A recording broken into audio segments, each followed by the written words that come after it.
Hello friends, welcome to jobs in Telugu YouTube channel. Friends, ఈరోజు వచ్చినటువంటి ముఖ్యమైనటువంటి విద్యా ఉద్యోగ సమాచారం చూద్దాము. ఈ వీడియో చూస్తున్నటువంటి ప్రతి ఒక్కరు కూడా ఈ వీడియోని లైక్ చేసి మీ సపోర్ట్ అయితే ఇవ్వండి. ఫస్ట్ టైం కనుక మన ఛానల్ని విజిట్ చేసినట్లయితే రెడ్ కలర్ సబ్స్క్రైబ్ బటన్పై క్లిక్ చేసి దాని పక్కనే వచ్చే బెల్ సింబల్ని యాక్టివేట్ చేసుకోండి. అలాగే మన ఛానల్కి సంబంధించిన టెలిగ్రామ్ గ్రూప్ లింక్ని ఈ వీడియో కింద డిస్క్రిప్షన్లో ప్రొవైడ్ చేస్తాను. ప్రతి ఒక్కరు కూడా జాయిన్ అవ్వండి. ఫ్రెండ్స్, ముందుగా చూసుకున్నట్లయితే ఎవరైతే రిజర్వ్ బ్యాంక్ ఆఫ్ ఇండియాకి సంబంధించి ఆఫీస్ అటెండెంట్ ఉద్యోగాలకి సంబంధించినటువంటి ఎగ్జామ్స్ రాశారో దానికి సంబంధించి అఫీషియల్గా మనకి రిజల్ట్స్ అయితే విడుదల చేయడం జరిగింది. ఈ రిజల్ట్స్లో మనకి ఎవరైతే ఆ పర్టికులర్ హైదరాబాద్కి సంబంధించినటువంటి ఆఫీసులకు కానీ ఇంకా బెంగళూరు, భోపాల్ లాంటి ఆఫీసులకు ఎవరైతే అప్లికేషన్స్ పెట్టుకున్నారో మనకి ఆ రీజియన్స్ వైజ్గా మనకి రిజల్ట్ అయితే విడుదల చేశారు. ఈ పీడిఎఫ్ నేను మీకు డిస్క్రిప్షన్లో ప్రొవైడ్ చేస్తాను. ఎగ్జామ్స్ రాసినటువంటి వాళ్ళు రిజల్ట్స్ అయితే చెక్ చేసుకోవచ్చు. ఫ్రెండ్స్, ఇంకొక అప్డేట్ చూసుకున్నట్లయితే హైదరాబాద్లో ఉన్నటువంటి national institute of rural development and Panchayati Raj department నుంచి మనకి ఆఫీస్ అసిస్టెంట్కి సంబంధించినటువంటి ఉద్యోగానికి సంబంధించి నోటిఫికేషన్ విడుదలైంది. ఇంకా మిగిలినటువంటి పోస్టులు కూడా కొన్ని ఉన్నాయి. వీటికి సంబంధించి కూడా మీకు క్వాలిఫికేషన్స్ ఉన్నట్లయితే అప్లికేషన్స్ పెట్టుకోవచ్చు.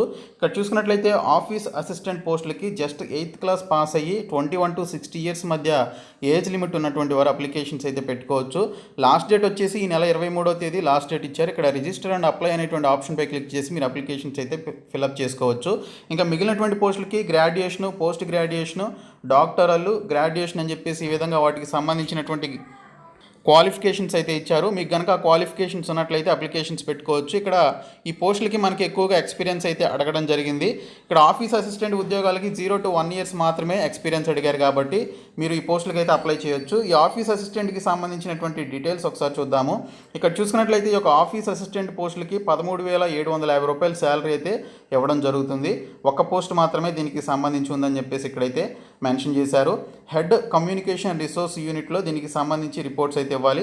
డ్యూరేషన్ వచ్చేసి జూలై 2021 నుంచి జూన్ 2022 వరకు దీనికి సంబంధించినటువంటి కాంట్రాక్ట్ పీరియడ్ ఉంటుందని చెప్పేసి ఇక్కడైతే మనకి క్లియర్గా అయితే మెన్షన్ చేయడం జరిగింది. ఈ పోస్టులకి సంబంధించి 8th క్లాస్ పాస్ అయి ఉండాలి. ఎవరికైతే 1 year ఎక్స్పీరియన్స్ ఉంటుందో వారికి ప్రిఫరెన్స్ అయితే ఇస్తారనమాట. మీకు ఎక్స్పీరియన్స్ లేకపోయినా కూడా ఈ పోస్టులకి అయితే అప్లికేషన్స్ అయితే పెట్టుకోవచ్చు. ఈ నెల 23వ తేదీ లాస్ట్ డేట్. సో ఇంట్రెస్ట్ ఉన్నటువంటి క్యాండిడేట్స్ అప్లికేషన్స్ అయితే పెట్టుకోండి. అప్లికేషన్ ఫీకి సంబంధించి మనకి ఎటువంటి డీటెయిల్స్ అయితే ఇవ్వలేదు. సో మీరు ఫ్రీ ఆఫ్ కాస్ట్ తోటే దీనికి సంబంధించినటువంటి అప్లికేషన్స్ అయితే పెట్టుకోవచ్చు. ఇంకా ఈరోజు వచ్చినటువంటి అప్డేట్స్ చూసుకున్నట్లయితే టీఎస్ సెట్లకు దరఖాస్తుల వెల్లువ అని చెప్పేసి మెన్షన్ చేశారు. ఇప్పటి వరకు 4.07 లక్షల దరఖాస్తులు అని చెప్పేసి మనకి అప్డేట్ అయితే రావడం జరిగింది. ఇక్కడ ఆ పర్టికులర్ సెట్స్కి సంబంధించి వచ్చినటువంటి దరఖాస్తుల గురించి మెన్షన్ చేశారు. ఎంసెట్ అయితే 2,43,000 మంది అప్లై చేశారు. పిఈ సెట్కి 3,000 మంది, ఈ సెట్కి 23,000, ఐ సెట్కి 51,000, ఎడ్ సెట్కి 31,000, లా సెట్కి 33,000, పీజీ ఈ సెట్కి 20,000 మంది అప్లికేషన్స్ పెట్టుకున్నారు. ఇంకా 30 నుంచి ఇంటర్, షార్ట్ టర్మ్, వొకేషనల్ పరీక్షలు అని చెప్పేసి కూడా మెన్షన్ చేశారు. ఇంకోటి చూసుకున్నట్లయితే మనకి ఇండియన్ నేవీ నుంచి నావిక్ యాంత్రిక్ కింద మనకి ఇండియన్ కోస్ట్ గార్డ్లో మనకి పోస్టులకి సంబంధించి నోటిఫికేషన్ విడుదలైంది. మొత్తం 350 పోస్టులు అయితే మనకి ఇక్కడ ప్రకటించడం జరిగింది. జనరల్ డ్యూటీ విభాగంలో 260, డొమెస్టిక్ బ్రాంచ్లో 50 నావిక్ పోస్టులు ఉన్నట్లుగా ఇక్కడైతే మెన్షన్ చేశారు. మెకానికల్ విభాగంలో 20, ఎలక్ట్రికల్ విభాగంలో 13, ఎలక్ట్రానిక్స్ విభాగంలో 7 యాంత్రిక్ పోస్టులు ఉన్నట్లుగా ఇక్కడైతే మెన్షన్ చేయడం జరిగింది. 250 రూపాయల ఫీ అయితే ఇక్కడ మెన్షన్ చేశారు. దరఖాస్తులకు చివరి తేదీ July 16. Join Indian coast guard .cdac.in అనేటువంటి ఒక సైట్లోనికి వెళ్ళి మీరు అప్లికేషన్స్ అయితే పెట్టుకోవచ్చు. ఇక్కడ చూసుకున్నట్లయితే డిప్లొమా చేసినటువంటి వారు ఈ పోస్టులకి అయితే అప్లికేషన్స్ పెట్టుకోవచ్చు అని మెన్షన్ చేశారు. డొమెస్టిక్ బ్రాంచ్కి సంబంధించి 10వ తరగతి పాస్ అయితే చాలని చెప్పేసి కూడా మెన్షన్ చేయడం జరిగింది. ఇంటర్మీడియట్ 12వ తరగతి తత్సమాన పరీక్ష ఉత్తీర్ణులై మ్యాథ్స్, ఫిజిక్స్ ప్రధాన సబ్జెక్ట్స్గా కలిగినటువంటి వారు అప్లికేషన్స్ అయితే పెట్టుకోవచ్చు.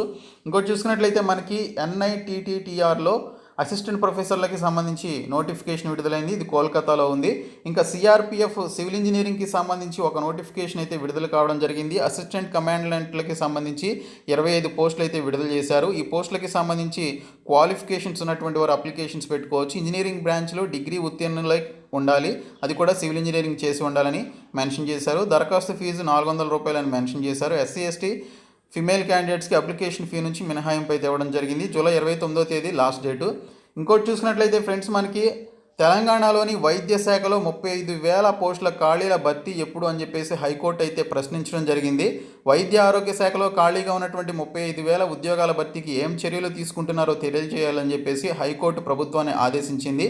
కరోనా చికిత్సకు ప్రభుత్వం నిర్ణయించినటువంటి ధరల కన్నా ఎక్కువ తీసుకునేటువంటి ఆసుపత్రులకు 10ంతల జరిమానాపై ఎందుకు చర్యలు చేపట్టలేదని చెప్పేసి నిలదీయడం జరిగింది. ఇక్కడ చూసుకున్నట్లయితే మనకి ఇక్కడ రాష్ట్ర ప్రభుత్వాన్ని ప్రశ్నించిన హైకోర్టు ఎక్కువ ఫీజులు తీసుకునేటువంటి ఆసుపత్రులపై చర్యలేవి, సెరో సర్వేలెన్స్ సర్వే ఎప్పటిలోగా పూర్తి చేస్తారని చెప్పేసి కూడా ఇక్కడైతే అడగడం జరిగింది. ఈ విధంగా నిలదీశారు. మొత్తం 35,000 ఖాళీల భర్తీ ఎప్పుడు చేస్తారని చెప్పేసి ఇక్కడ హైకోర్టు అయితే ప్రభుత్వాన్ని ప్రశ్నించడం జరిగింది. ఇంకా ఏపీపీఎస్సీ రిజల్ట్స్కి సంబంధించినటువంటి అప్డేట్ అయితే వచ్చింది. రిజల్ట్స్ ఎవరైతే చూసుకోవాలో ఆ పర్టికులర్ ఎగ్జామ్స్కి సంబంధించి అఫీషియల్ సైట్లోకి వెళ్ళి మీరు రిజల్ట్స్ అయితే చూసుకోవచ్చు. ఇంకా ఖాళీ పోస్టులను భర్తీ చేయాలని చెప్పేసి బీజేవైఎం కార్యకర్తలు డైలీ ధర్నాలు చేస్తున్నారు ఫ్రెండ్స్. కానీ ప్రభుత్వం నుంచి ఎటువంటి స్పందన అయితే రావట్లేదు. ఖాళీ పోస్టుల భర్తీకి సంబంధించి వారు రోజు కలెక్టరేట్ల ముందు దీనికి సంబంధించి ఈ విధంగా ధర్నాలు అయితే చేయడం జరుగుతుంది. సో నిరుద్యోగులకు ఒక విధంగా చాలా హెల్ప్ చేస్తున్నారు. చాలా విధాలుగా పోరాటాలు అయితే చేస్తున్నారు ఈ యొక్క నోటిఫికేషన్స్కి సంబంధించి. ఇంకోటి చూసుకున్నట్లయితే అన్ని సబ్జెక్టులకు లెక్చరర్లను నియమించాలి అని చెప్పేసి ఇక్కడ ఒక అప్డేట్ అయితే వచ్చింది. తెలంగాణ రాష్ట్రంలోని ప్రభుత్వ జూనియర్ కాలేజీల్లో అన్ని సబ్జెక్టులకు లెక్చరర్లను నియమించాలని చెప్పేసి ఇంటర్ విద్యా పరిరక్షణ సమితి డిమాండ్ చేసింది. రాష్ట్ర వ్యాప్తంగా ఉన్నటువంటి 405 ప్రభుత్వ జూనియర్ కాలేజీల్లో ఈ నెల 1 నుంచి ఆన్లైన్ క్లాసులు ప్రారంభమైనటువంటి నేపథ్యంలో అన్ని సబ్జెక్టులకు లెక్చరర్లు ఉండేలాగా చర్యలు తీసుకోవాలని ఇంటర్ విద్యా పరిరక్షణ సమితి రాష్ట్ర కన్వీనర్లు దీనికి సంబంధించి డిమాండ్ చేయడం జరిగింది. ఖాళీగా ఉన్నటువంటి 1700 జూనియర్ లెక్చరర్ పోస్టులను భర్తీ చేయాలి తెలంగాణ ఇంటర్ విద్యా పరిరక్షణ సమితి డిమాండ్ అని చెప్పేసి దీనికి సంబంధించినటువంటి అప్డేట్ అయితే మనకి ఈరోజు రావడం జరిగింది. ఇంకా ఆర్మీ రిక్రూట్మెంట్కి సంబంధించి రాత పరీక్షలు అని చెప్పేసి మెన్షన్ చేశారు. ఇక్కడ చూసుకున్నట్లయితే మార్చి నెలలో జరిగినటువంటి ఆర్మీ రిక్రూట్మెంట్ ర్యాలీలో అర్హత సాధించినటువంటి అభ్యర్థులకు 2వ విడతల్లో మనకి రాత పరీక్షలు నిర్వహిస్తున్నట్లు రక్షణ శాఖ పౌర సంబంధాల విభాగం ఆర్మీ రిక్రూట్మెంట్ డైరెక్టర్ మనకి ఈ విధంగా తెలపడం జరిగింది. రాత పరీక్షలు జూలై 25న మొదటి విడతకి సంబంధించి ఉంటాయి. ఇంకా ఆగస్టు 29న 2వ విడత రాత పరీక్షలు ఉంటాయని చెప్పేసి మెన్షన్ చేశారు. ఇంకోటి చూసుకున్నట్లయితే ఫ్రెండ్స్ మనకి కేంద్ర మంత్రివర్గ తాజా స్వరూపం ఇది అని చెప్పేసి మంత్రివర్గానికి సంబంధించి కొత్తగా నియమితులైనటువంటి వారికి సంబంధించినటువంటి ఏ రాష్ట్రానికి సంబంధించిన వారు, వారి పేర్లు ఏంటి, వారి యొక్క శాఖలు ఏంటి అనేది కంప్లీట్ లిస్ట్ అయితే మనకి ఇక్కడ ఇవ్వడం జరిగింది. ఈ పీడిఎఫ్ నేను మీకు డిస్క్రిప్షన్లో ప్రొవైడ్ చేస్తాను. రాబోయేటువంటి రైల్వే ఎగ్జామినేషన్స్కి ఖచ్చితంగా ఒక బిట్ అయితే వచ్చే అవకాశం ఉంటుంది. సో చూడండి ఒకసారి. ఇంకోటి చూసుకున్నట్లయితే ఫ్రెండ్స్ మనకి యూపీఎస్సీ నుంచి కంబైన్డ్ మెడికల్ సర్వీసెస్ ఎగ్జామ్ కింద మొత్తం 838 పోస్టులతోటి ఒక నోటిఫికేషన్ విడుదలైంది. ఎంబీబీఎస్ చేసినటువంటి వారు ఉత్తీర్ణులు, ఫైనల్ ఇయర్ ఎంబీబీఎస్లో ఉన్నటువంటి వారు కూడా ఈ పోస్టులకి అయితే అప్లై చేసుకోవచ్చని మెన్షన్ చేశారు. వయసు వచ్చేసి ఆగస్టు 1 నాటికి 32 ఏళ్ల లోపు ఉండాలని చెప్పేసి మెన్షన్ చేశారు. రాత పరీక్ష, పర్సనాలిటీ టెస్ట్ ఆధారంగా రిక్రూట్మెంట్ అయితే చేయడం జరుగుతుంది. దీనికి సంబంధించి తెలుగు రాష్ట్రాల్లో పరీక్ష కేంద్రాలు హైదరాబాదు, తిరుపతి, విశాఖపట్నం ఇవ్వడం జరిగింది. అఫీషియల్ వెబ్సైట్ upsc.gov.in అనేటువంటి సైట్లోనికి వెళ్ళి అప్లికేషన్స్ పెట్టుకోండి. ఇండియన్ నేవీ మెట్రిక్ రిక్రూట్ సెయిలర్లకి సంబంధించి 350 పోస్టులతోటి ఒక నోటిఫికేషన్ విడుదలైంది. దీనికి సంబంధించి ఆల్రెడీ నేను వీడియో చేశాను, మన ఛానల్లో ఉంటుంది, చూడొచ్చు. ఇక్కడ చూసుకున్నట్లయితే 10th క్లాస్లో అన్మ్యారీడ్ మేల్ క్యాండిడేట్స్ ఎవరైతే ఉన్నారో 10th క్లాస్ పాస్ అయినటువంటి వారు ఈ పోస్టులకి అప్లికేషన్స్ అయితే పెట్టుకోవచ్చు. సో దీనికి సంబంధించి దరఖాస్తు విధానం ఆన్లైన్లో చేసుకోవాల్సి ఉంటుంది. జూలై 19 నుంచి జూలై 23 వరకు దీనికి సంబంధించినటువంటి అప్లికేషన్స్ పెట్టుకోవాలి. 2001 నుంచి 2004 మధ్యన పుట్టినటువంటి వారు 10th క్లాస్ పాస్ అయినటువంటి వారు అప్లికేషన్స్ పెట్టుకోవచ్చు. ఎటువంటి ఏజ్ రిలాక్సేషన్ అయితే దీనికి ఉండదు. దీనికి సంబంధించి రాత పరీక్ష, physical fitness test, medical test ఆధారంగా రిక్రూట్మెంట్ అయితే ఉంటుంది.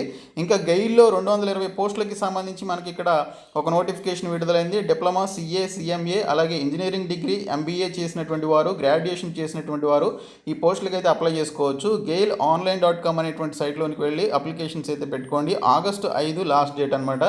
ఇంకోటి చూసినట్లయితే ఫ్రెండ్స్ మనకి ఒకేసారి డబుల్ డిగ్రీ అని చెప్పేసి ఒక అప్డేట్ అయితే వచ్చింది. మేజర్తో పాటు మైనర్ డిగ్రీ పూర్తికి ఛాన్స్. జేఎన్టీయూలో ఈ ఏడాది నుంచి అమలు. అకాడమిక్ సెనేట్ సమావేశంలో తీర్మానం. విధి విధానాలు రూపకల్పనకు ప్రత్యేక కమిటీ అని చెప్పేసి మెన్షన్ చేశారు. దీనితో పాటు ఈ ఏడాది నుంచి 5 ప్రాంతీయ భాషల్లో ఇంజనీరింగ్ అనేది లోకల్ లాంగ్వేజ్లో ఉంటుందని మెన్షన్ చేశారు. మన స్టేట్ వాళ్ళకి తెలుగు లాంగ్వేజ్లో ఇంజనీరింగ్ అనేది ఉండబోతోంది. మరో 4 భాషల్లో ఈ ఏడాది నుంచి కోర్సులు అందుబాటులోకి తీసుకురాబోతున్నారు. సో తెలుగులో కూడా ఇక నుంచి ఇంజనీరింగ్ డిగ్రీ అనేది అందుబాటులోకి రాబోతోంది. సో ఇవి ఫ్రెండ్స్ ఈరోజు వచ్చినటువంటి అప్డేట్స్. సో ఈ వీడియోని మీ ఫ్రెండ్స్కి అయితే షేర్ చేయండి, మన ఛానల్ సబ్స్క్రైబ్ చేయండి. Thank you so much guys.